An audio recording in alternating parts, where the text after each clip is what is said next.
Let me see if we've got something else.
Good afternoon, everyone. Audio sounds good. No problems hearing us, I assume.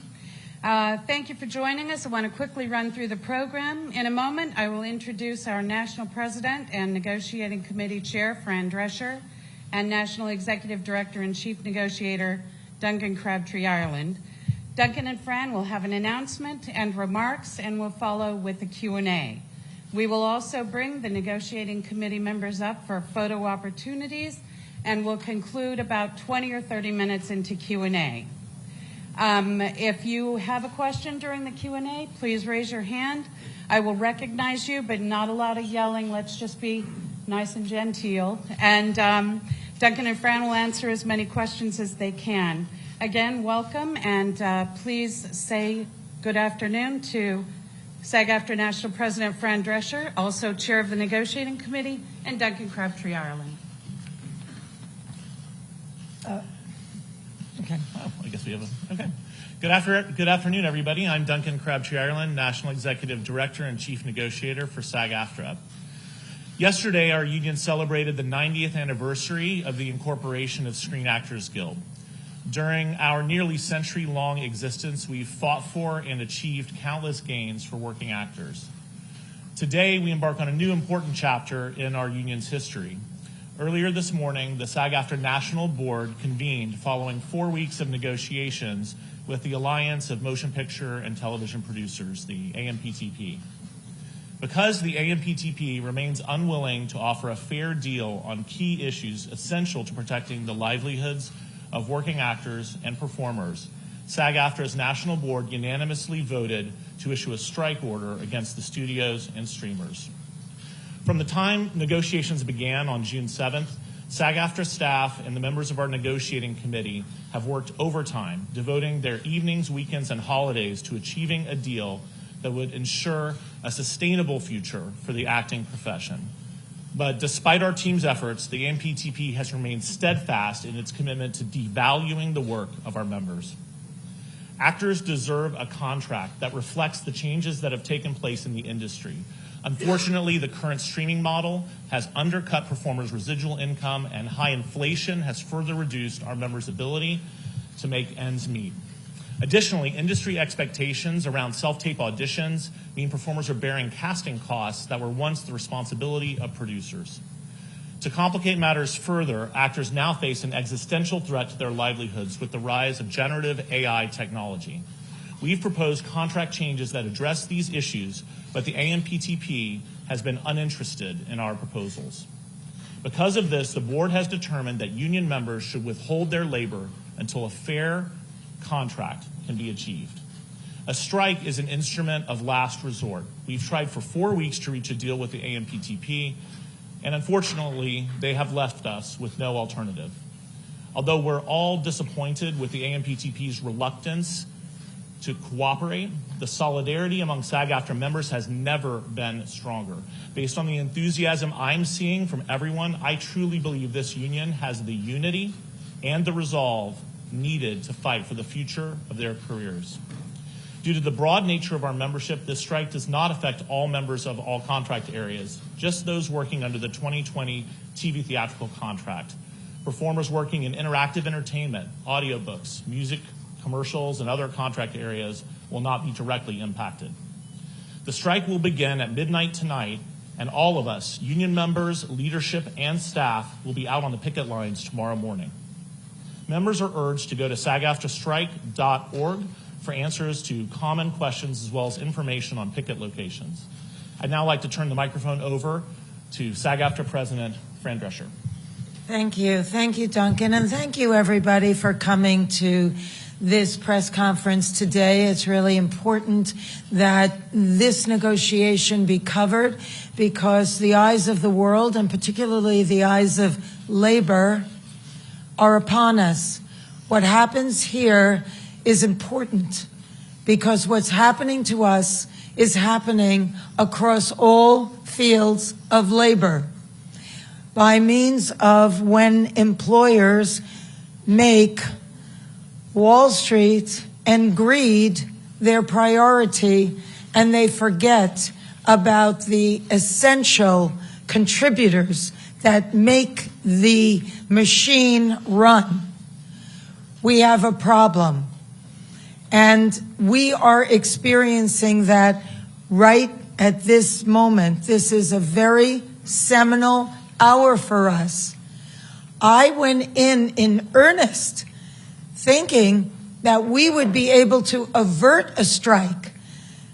The gravity of this move is not lost on me or our negotiating committee or our board members who have voted unanimously to proceed with a strike.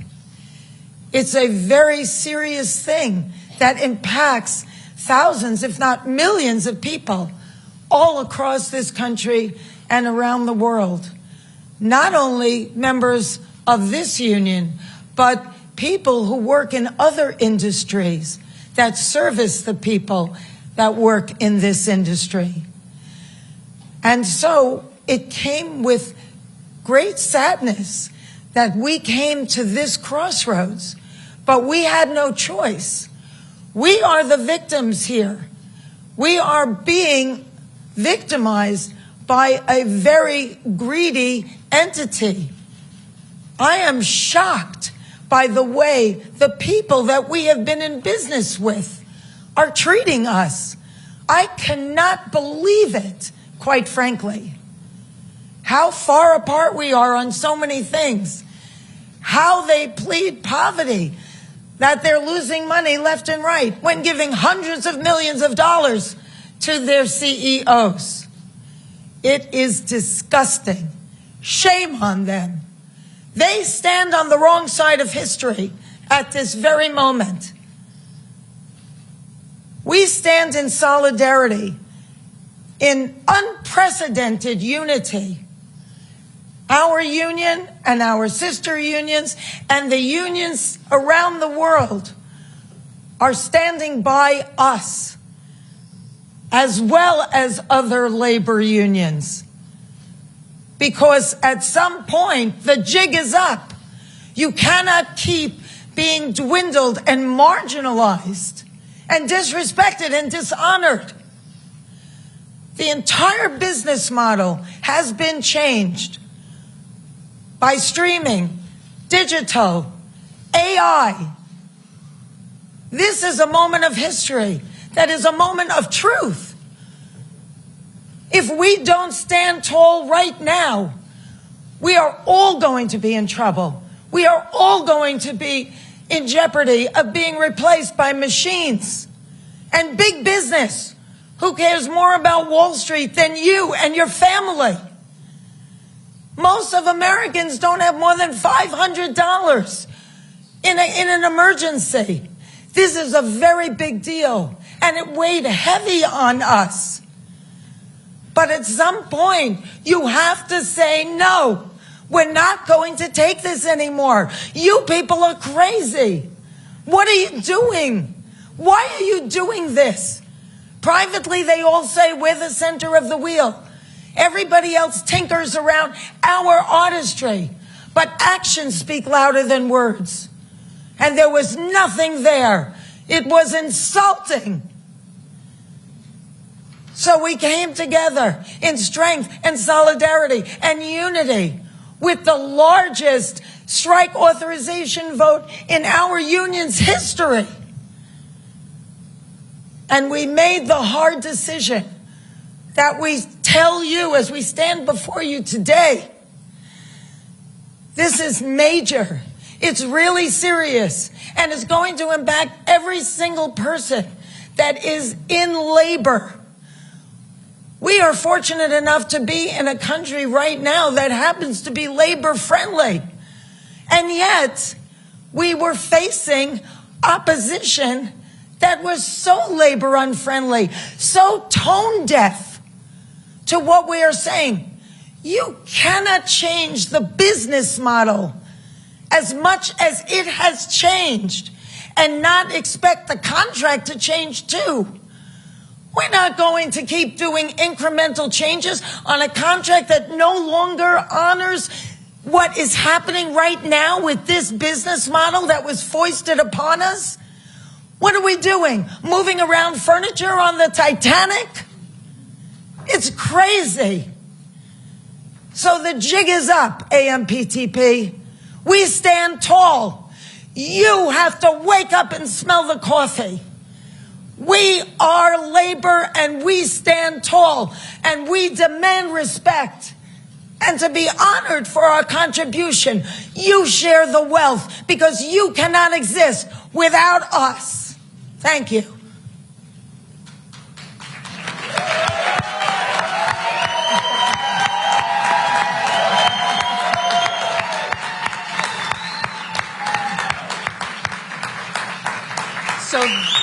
That's our president.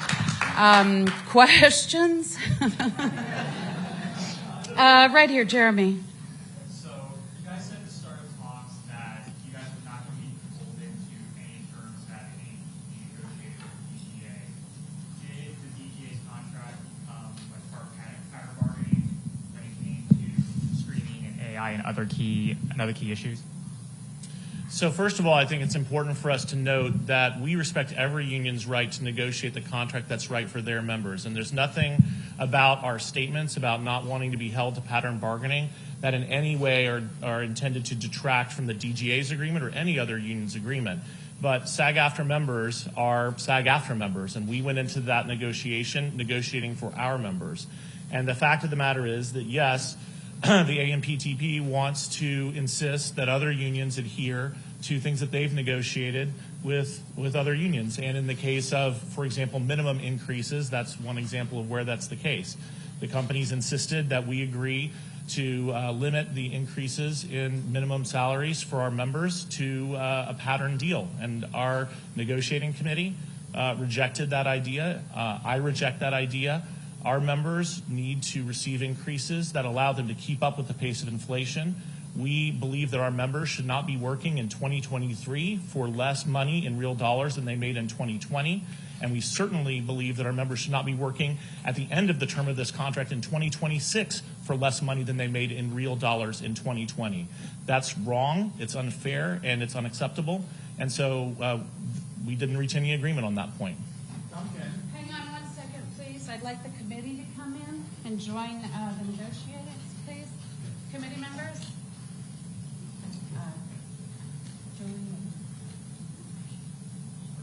I'm sorry, do we have right here?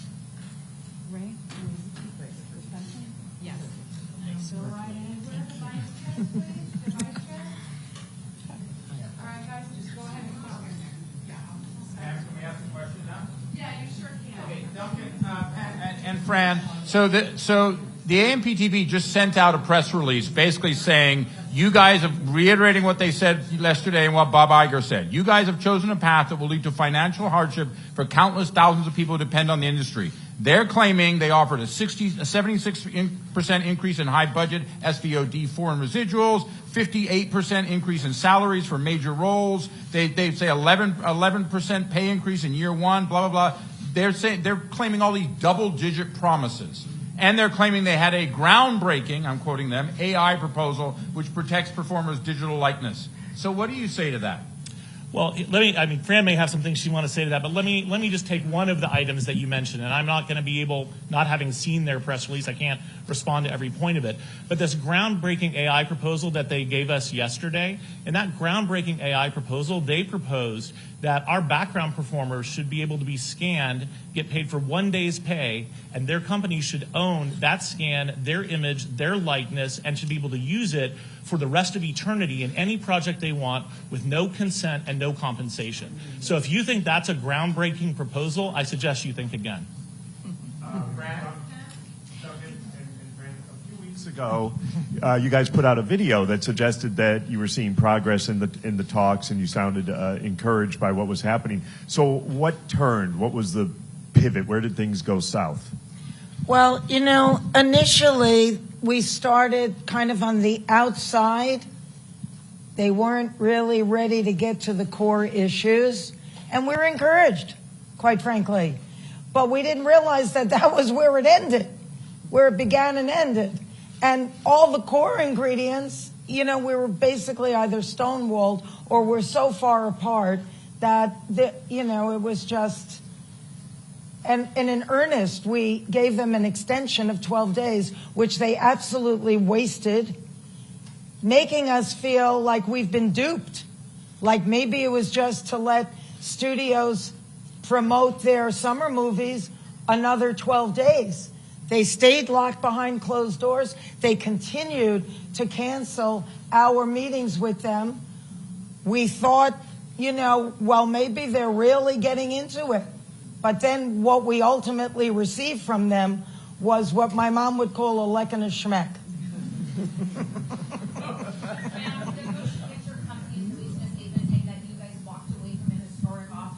Was this in fact historic? Can you repeat that again? Yeah, the motion picture companies released a statement saying that the union walked away from a historic offer, that you guys left the negotiating table. Was this in fact historic? What was historic about it is that we were really so marginalized, so dishonored, and so disrespected that it was really egregious and disgusting. So that's what was historic. That at a moment when streaming and AI and digital is so prevalent in the industry, it has disemboweled the industry that we once knew. When I did The Nanny, and everybody was part of the gravy train. Now it's a walled-in vacuum. And not only is it unfair to everybody up and down the ladder, but the entity that employs us, it's really un-American. And it's unconscionable. What are you doing? We're not curing cancer here. It's a collective art form. Please hang on 1 second. We have a live stream. This is being viewed by several thousand people online, so I need you guys to use the microphone. We're going to go back to me recognizing you, and you will go to a microphone either here or here. Gene? Can you talk a little bit about how long you expect this to go on? Are we talking about weeks? Are we talking about months? And what would it take to get back to the table? That's up to them. We're open to talking to them tonight. But, it's up to, all of this is because of their behavior. It's up to them if they're willing to talk in a normal way that honors what we do. I mean, they are well aware of what it takes to make a deal. Fran and I personally spoke to several of the CEOs of these studios yesterday, and at length. They know what it will take to make a deal. They had the power in their hands to make a deal and avoid this strike. They chose not to do that. And last night, we told the AMPTP directly across the table, we're ready, willing, and able to return to the negotiating table whenever they're ready to do so. Their response to us was that they would be ready to talk whenever we would act in a civilized manner, not be on strike. We told them that it's not uncivilized for people to go on strike. It's a moral right, it's a human right, and it's a legal right of our members to collectively bargain, to organize, and to go on strike if needed to defend their rights, and that we will be happy to approach them and negotiate with them whenever they're ready to do so. We were then later informed that it would probably be a while. So we will be here doing what we need to do to defend our members and to ensure we get a fair contract. And we encourage them to come back to the table because we're ready to talk whenever they are. All right, right here, please. It's obvious that the AMPTP is working coordinated effort with all the studios. Are you planning to do the same with the other entertainment unions? We've been in constant contact with our sister unions. You know, the other unions in this industry have been incredibly supportive. We have been incredibly supportive of them. I'm sure it hasn't gone unnoticed that thousands of SAG-AFTRA members have been walking the WGA picket line since the beginning of May. But, you know, over the past years, we've been working together closely. The relationships between the industry, entertainment industry unions have never been tighter, have never been closer, and we absolutely are standing in solidarity with them, and they are standing in solidarity with us. All right, we're going to go to Abby with people. Use the mics, please. Hi. A lot of us are wondering how this is going to affect promotion of past work, not current movies to be promoted by actors, but things like participating in a panel at 90s Con, or if they are being recognized for their entire body of work. Can you clarify a little bit about the terms? Sure. We will be issuing a strike notice and order to our members today that lay out exactly what members are prohibited from doing as part of this strike and what they can do. We've also communicated directly with members, agents, lawyers, and publicists so that they have this information as well. In general terms, any kind of promotion of any project that was made under the TV theatrical agreements, either current or past, will not be allowed, whether that's at a con, at a festival, at a panel, on social media, at a premiere, in any form.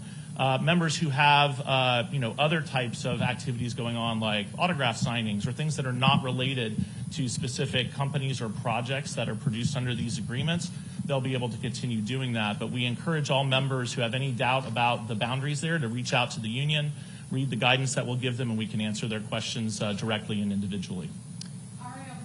Hey guys, what do you make of the reports that the AMP, that the Academy's strategy was to bleed union members dry? I know there was in specific regards to the WGA, but what were your thoughts on that piece that came out?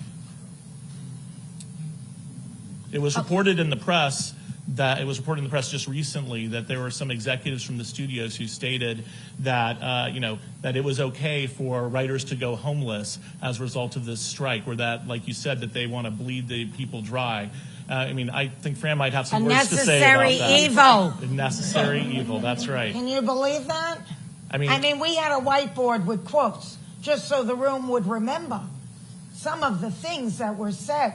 But you know what? Eventually, the people break down the gates of Versailles, and then it's over. Well, we're at that moment right now.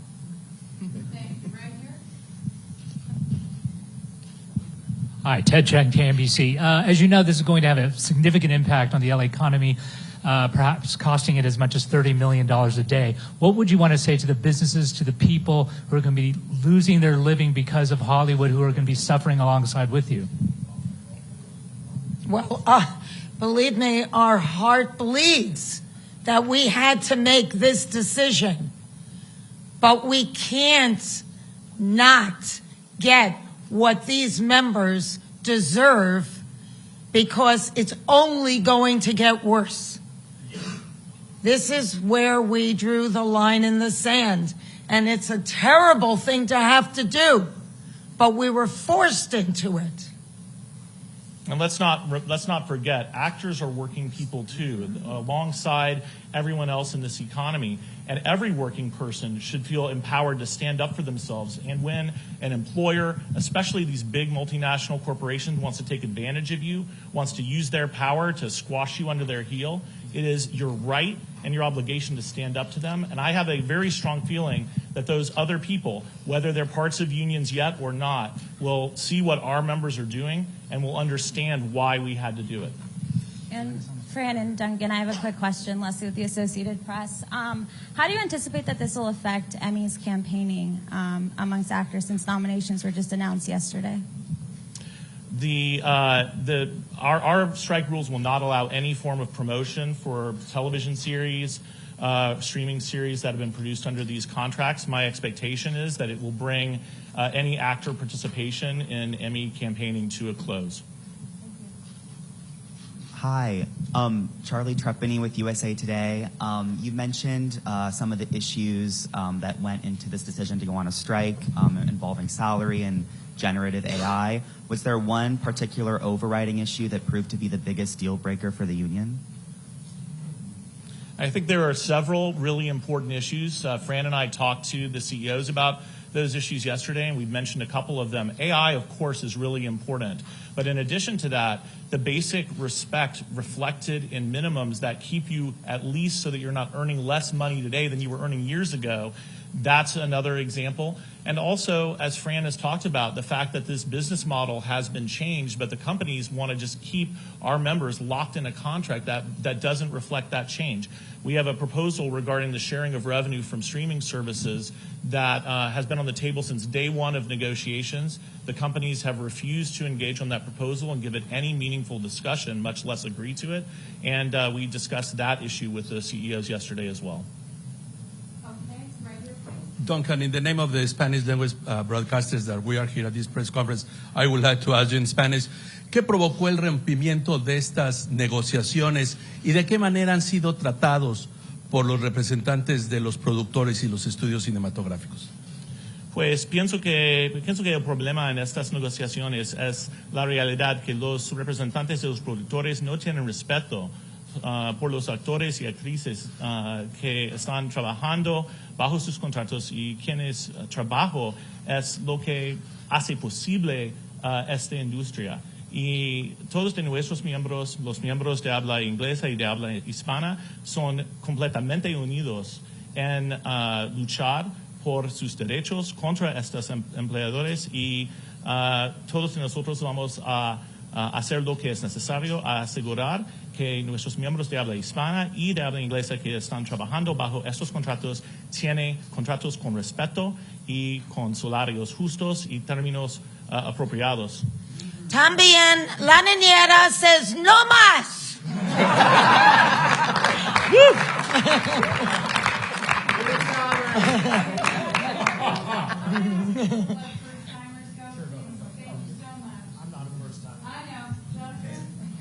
Thanks very much. Hi, Jonathan Handel, writing for Puck. You know, Fran and Duncan, you both cast this as, I want to step back, as existential. And that makes the stakes very high. And of course, the companies claim it's existential for them in terms of the challenges that the business is facing economically and in theatrical, in linear television, the amount of money needed to spend to compete with Netflix in streaming. How do you win a victory in a situation where there is just so much head-to-head, so much fear, uncertainty, and doubt, and so much at stake? I just say that I have zero doubt that these companies could have agreed to every single item in our proposal package without a problem whatsoever in their bottom line. They could do that. They choose not to do that. We told the CEOs yesterday, and we've told the AMPTP across the table as it relates to our streaming revenue share proposal, that we would be flexible on the terms of that. The issue is that there has to be a change in the structure. It's like what Fran said. We can't continue working off of a contract that was designed for a different business model. Despite that indication of flexibility, unwillingness to move in our direction or even substantively discuss the proposals. This strike could have been avoided 100% by these companies simply being reasonable, and nothing about this contract would damage those companies at all. This is a matter of respect for SAG-AFTRA members, for the work they contribute, and it just isn't there. Fran, do you want to add to that? Do I? Do you want to add that? I said to their faces that, you're sitting there trying to squeeze us out of our livelihood. You're systematically figuring out ways to carve us out of what is due us. And you're sitting on the wrong side of history. Shame on you. That's what I have to say. Thank you. Alison Petrowski, Channel 9 Australia. Fran, you mentioned that the eyes of the world are watching at the moment. What is your message to actors and other members of the entertainment industry operating in different parts of the world, but fighting the same battles that you are here? Well, we all have to stand together on this because it's like a malignancy that's spreading, and we're already in stage 4. And if it doesn't get attended to immediately and swiftly with precision, it's going to destroy not only each of us, but the industry at large. I'll just add, SAG-AFTRA has members all around the world, and we also have extremely close relationships with our sibling actor unions all around the world as well. And there have been plenty of times in the past when SAG-AFTRA members have gone to bat to fight for our fellow members around the world, whether it be in New Zealand with respect to the Hobbit situation, whether it be in South Africa, helping our colleagues there achieve copyright protections in their domestic law that they didn't have before.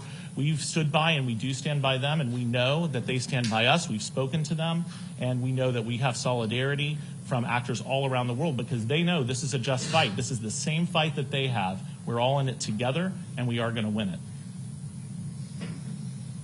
Another first-time question? Hi, Brooks from the New York Times. There's been a lot of optics of CEOs at Cannes and Sun Valley while holding the line. They can't afford to meet your proposals. The companies push back by sending photo of you in Italy and the selfie with Kim Kardashian.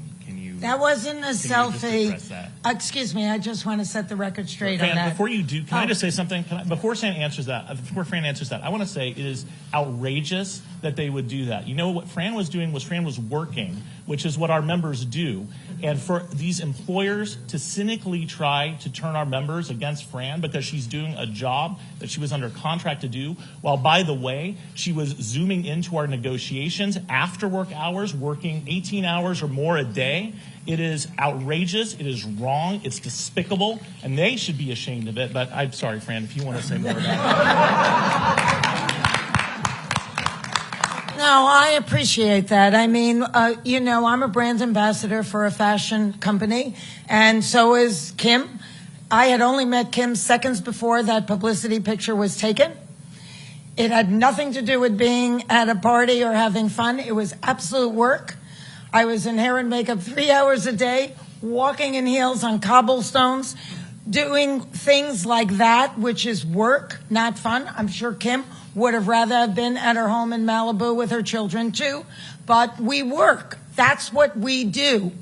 And at 10:30 at night, I would leave the event, I would go to my hotel room, and I'd call into the Zoom. And when I couldn't get through to them because I was on a plane, I was texting with them constantly throughout the plane ride. I worked around the clock in 3 different time zones because my parents live in Florida, though I keep asking them to move here. And I manage their well-being as well. So, I think that all of the people standing behind me stand behind me.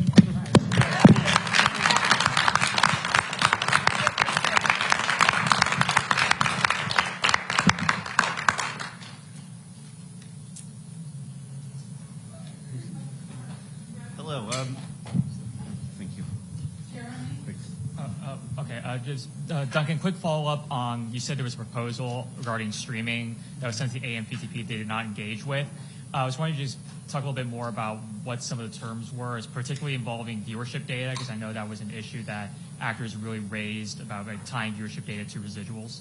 Sure. I mean, I hesitate to get too much into the weeds, but the concept of this proposal, which was actually inspired by Fran, was that we would receive a percentage of streaming subscription revenue, and that streaming subscription revenue would be divided up by project based on the project's contribution to the success of that streaming service. Now, as I'm sure many of you who follow the industry know, the streamers are famous for not sharing information, being non-transparent, and since we knew that they wouldn't want to share any kind of viewership success data, we went and found another source for that data from a particular company in the industry, an analytics company. And then instead of engaging with the proposal, discussing it with us, making any counter proposal, trying to figure out if there was a way to get to agreement, what they did is launch an attack on that company, trying to claim that that company doesn't have good quality or whatever else. Again, not legitimate at all. This was their distraction tactic to try to avoid engaging on a totally legitimate proposal. And from day 1 to day 35 of these negotiations, we never got any substantive response to that proposal. And it's just part of the larger story of the companies refusing to engage with legitimate proposals and refusing to do what it takes to try and make a deal. And that's the reality. Thank you. Right here? Hello, Alex Golden, NHK Japan Broadcasting. If I have it right, this is the first SAG-AFTRA strike in decades since 1960 or 1986, if you count the 14 hours. My question is, do you remember what the issues in those previous strikes were? And do they relate to today at all? So first of all, let me just say this is the first SAG-AFTRA strike in this contract in over 40 years. It is true we have had other strikes since that time in other contracts, but this is not a strike-happy union. This is a union that views strikes as a last resort, but we're not afraid to do them when that's what it takes to make sure our members receive a fair contract. Our strike in 1960 is the reason that our members have a health plan. It's the reason that our members have a pension plan, and it's the reason why our members get residuals. And successive strikes since then have been the way that we have achieved key proposals that have been necessary to keep our members, having a professional life, having a career, and having the ability to do this job. I'm not an actor, but I know, because I spend all my time around actors, it is a hard job. Anyone who doesn't know that, it is a job that requires you to have incredible resilience, that requires you to spend most of your time looking for work as opposed to doing work. It is a job that it makes it hard to get basics in life, like health insurance, like any kind of retirement. That's what this union provides, And I highly doubt there are any members of this union today who would say it wasn't worth it to go on strike in 1960 for as long as it took to achieve our health plan and our residuals. Well, this is the same kind of strike. This is the kind of strike that makes sure that our members' livelihoods are not taken away by artificial intelligence. This is the kind of strike that makes sure as this industry changes its business model, our members are not left behind. This is the kind of strike that says our members are not going to take less money 6 years later because of inflation that the companies refuse to account for, and a host of other things. And it's the kind of strike that is unfortunate. It's sad that we're at this point, but it's 100% necessary, and it's 100% deserved by the actions of these companies. Here, here. Hi, so let's finish it up with what is your message to the fans and consumers who aren't interested in the nuance that we're discussing here today? They just want their favorite TV shows or they want to go to the movies.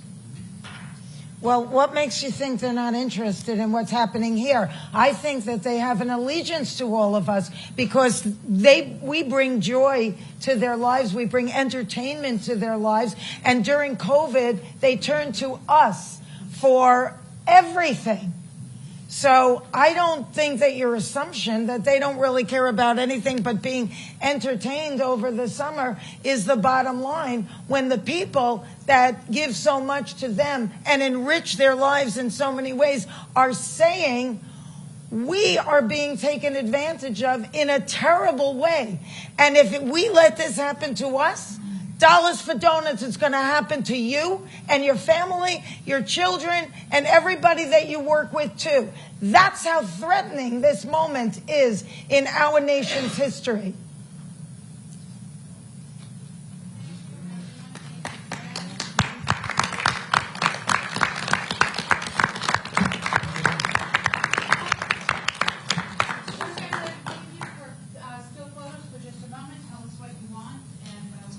Okay. Hey, Pam? Yeah. Can you put it for a second?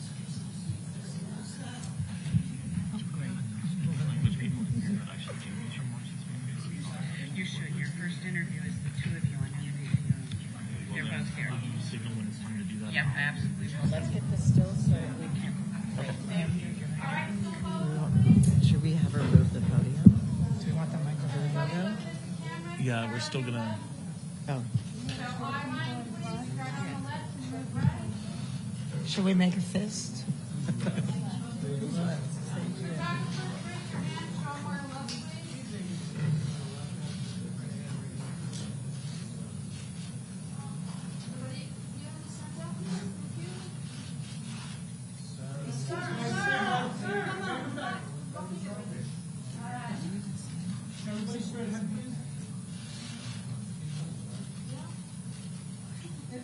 I think we should make a fist so they know that we're doing our normal race.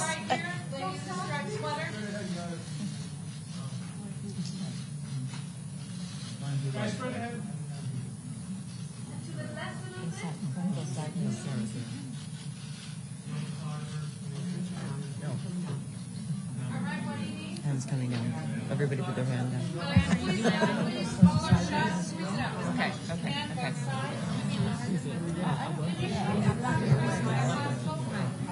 I think we should lose this. Yeah. Yes. They'll try. He can drop the paddle. Here, come here. Come on this side so I can stand next to Duncan.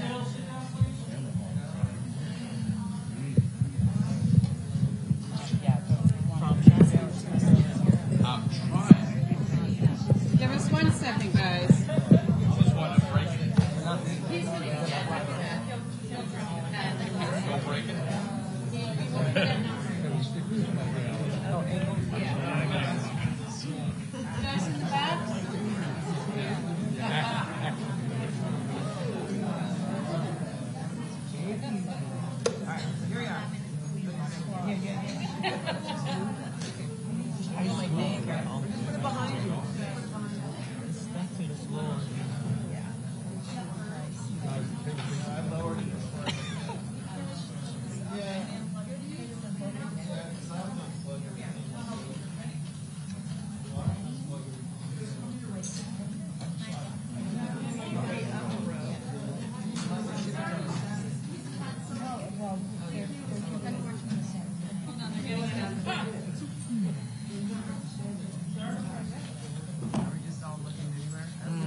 If she smiles. Yeah, no, I don't think we should smile. Yes, right here. Structure. Fists up. Much better. Fist up.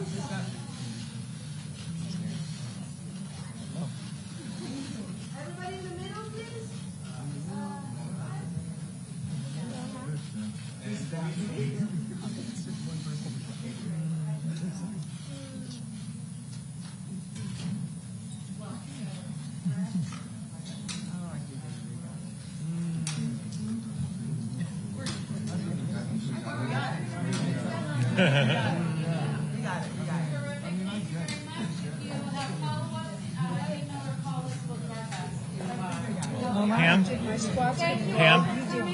Pam, do you want to have them? Are we doing this or not? Sorry. Can you ask any Spanish language reporters to say Hola, si hay prensa de habla hispana aquí, vamos a tener una presentación en español aquí.